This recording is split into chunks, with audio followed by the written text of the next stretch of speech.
No, no book is valid. You are not going to get life lessons from a book. You can read it all day, but you got to get out there and live it. Okay, but I'm saying, how could you live the culture of another people?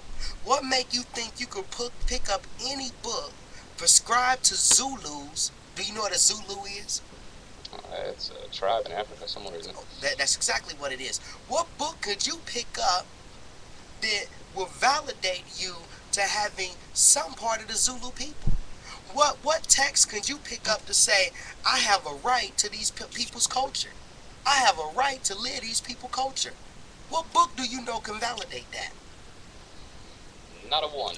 Well, you're saying that there's a book that validates you perpetuating the Hebrew culture. When did I say that? Well, if you prescribe to the New Testament, you I think don't race prescribe don't. to it.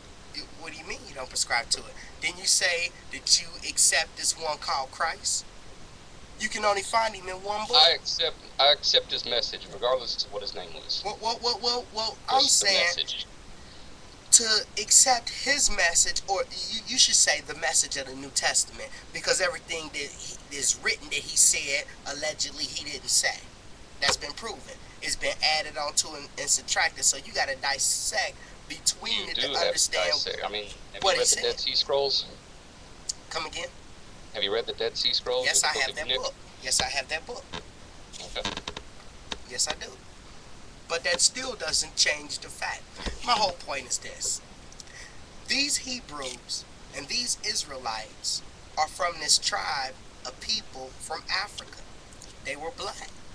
All of the people, except for the leopards, from Genesis to Malachi, are black. When Moses was in Egypt, Kemet, the Caucasian call it Egypt, in Kemet, they were black. When the children left the land, and you can see Palestinians telling them now because they fighting against those Germans who didn't occupy their land in Israel. Those dirty Ashkenazis. There it is, those Khazars. You already know.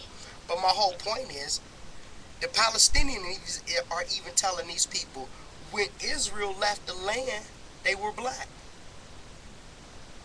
How you come back here? But my whole point is, in our time in society and in our existence in the earth, black people understand that no Caucasian has a right to our text, to our culture. They've stolen too much from us. They have injured us in a certain wise that is unconscionable. It's unforgivable. So I would like to know, what is it about the Hebrews book that you feel you're privy to? I'm not privy to anything. All I can say is through my experiences with my spiritual journey here in this third dimension is what I understand is our meaning for being here. The only thing that I've ever read would be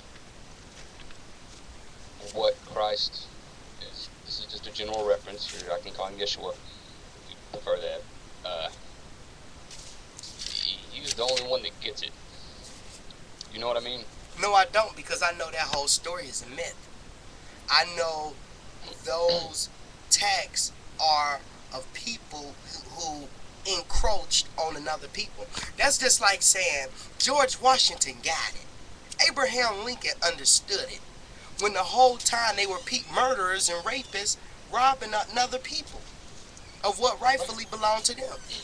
And for someone to reach down the road and say, well, America's great. Those people had to suffer so we can exist. Those people had to go through their tragedies and the heinous crimes we committed to them so that we can have what we have. And I disagree. I don't care if it's spiritual, if it's economic. I don't care in what wise you view it as.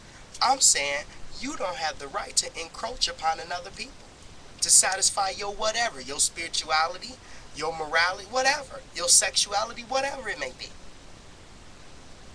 And you're saying that Christ gives you this right. King James. No, he doesn't. No, he doesn't give me any right to encroach upon anyone. Well, isn't that what you're doing upon the Israelites? Let me read something to you. In Deuteronomy 29:29, it says, The secret things belong unto Yah, our God.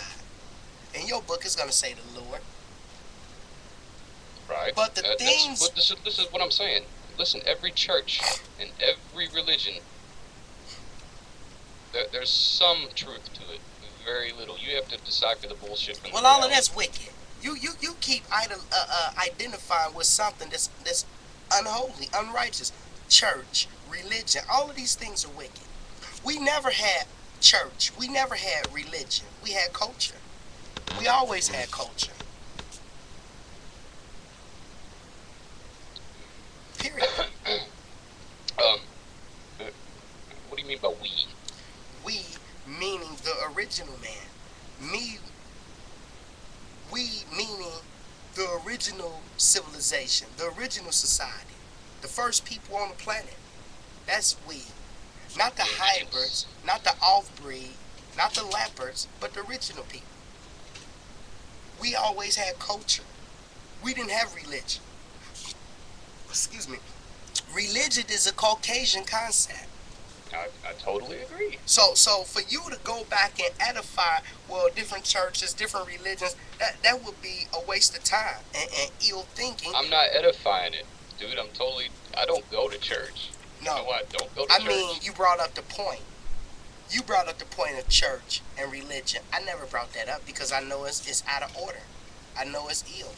But my whole point is Deuteronomy 29:29 says the secret things belong unto Yah, our God, but those things which are revealed belong unto us and to our children forever, that we may do all the words of this law. That verse is telling you who this book belonged to. And if you read the book, you clearly know this book belonged to Israel. You clearly know this book belonged to this African tribe that was in Africa and moved into the land of Canaan, which is still part of Africa. I know the Caucasians told you it was the Middle East, but that's a damn fool to believe that place is called the Middle East. It had a name, and it's part of Africa. It has always been, and it will always be. Where you see Israel and Palestine and Jerusalem, that's Africa. Or what we call Africa. I mean, it just is what it is. But my whole point is, this people have a text, and I'm trying to figure out what Caucasians or non-Hebrews think by saying, I have the right to it. I have the right to have it in my house. I have the right to have it in my desk, to have it in my church. I have the right to lie on these African people who, as a people, because there's no time, we don't believe in time, time doesn't exist, who as a people who have done nothing but robbed and raped and harshly treated these same people of this book. And for you to say, now I have a right to your book, I think it's ill. I think it's quite ill. This book is just a book. To you, you understand that, right? To you it is, because it's not yours. It's not part of you. See, your whole daily living, your whole culture, your whole spirituality is synthetic. And being that it's synthetic, things are menial to you. Where to different cultures, they didn't see it as a book. The people who stole it just didn't see it as a book. I mean, it just is what it is. A people's culture and birthright, you just see it as something miscellaneous. That's because you are part of a people who doesn't respect any other person's, for sake of words, humanity, except for your own. You're categorizing me as a typical Caucasian. Well, you are. You're just one more Caucasian standing on stolen ground.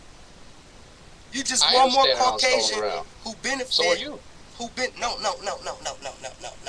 No. You live in Cincinnati, don't you? What does that mean?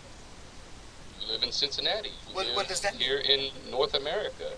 No. I don't see. See, that's what I mean by stolen ground. I know who this land belongs to.